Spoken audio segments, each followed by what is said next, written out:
In today's Let's Dish, we're talking about cutting technique, and there's a right way and a wrong way. To tell us about that is Chef Thomas Sacksteder from Gunderson Lutheran Chef.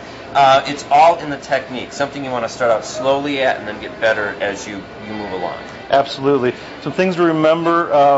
Your knife is your friend. You want to use a sharp knife because a sharp knife is a safe knife. When you have a dull knife, that's when you apply pressure, and that's when you slip, and that's when you cut yourself. So always use a sharp knife. When cutting, let the knife do the work. You want to use kind of a sawing motion, okay, rather than just pressing hard on it. And I noticed that you're using your finger as a guide. The flat edge of the blade is actually just kind of brushing your knuckle, and that gives you a uniform cut, right? Right, absolutely. Now, starting out, go slowly, or you're going to end up cutting yourself. But with time and practice, you can actually get quite proficient at it.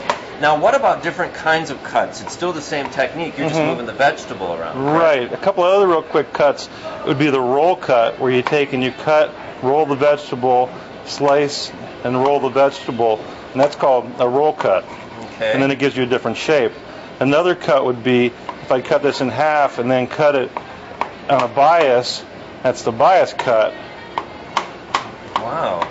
And again, you're using your finger as a guide, that flat edge of the blade right up against the knuckle, just brushing it. Absolutely. Not the sharp edge. Right. Okay.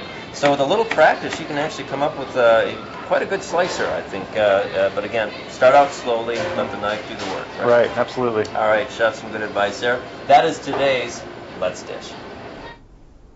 You know, and as they say, it's always better if you have nice sharp knives. I was going to mention that. Much less likely to hurt yourself with a very sharp one than a dull one. Yeah, because with a dull knife, you're actually pressing down and putting pressure on whatever it is you're cutting, and the knife's not doing the work. And if that knife slips, it has more of a tendency to slip when it's dull. But if it's sharp, you just set it on there, and just with just like the slicing motion, it'll go right through it. So have some sharp knives, and I cannot emphasize enough: go slow when you're practicing that, or you'll end up going through some Band-Aids. Yeah, good point. All right, stay with us. Back in just a moment.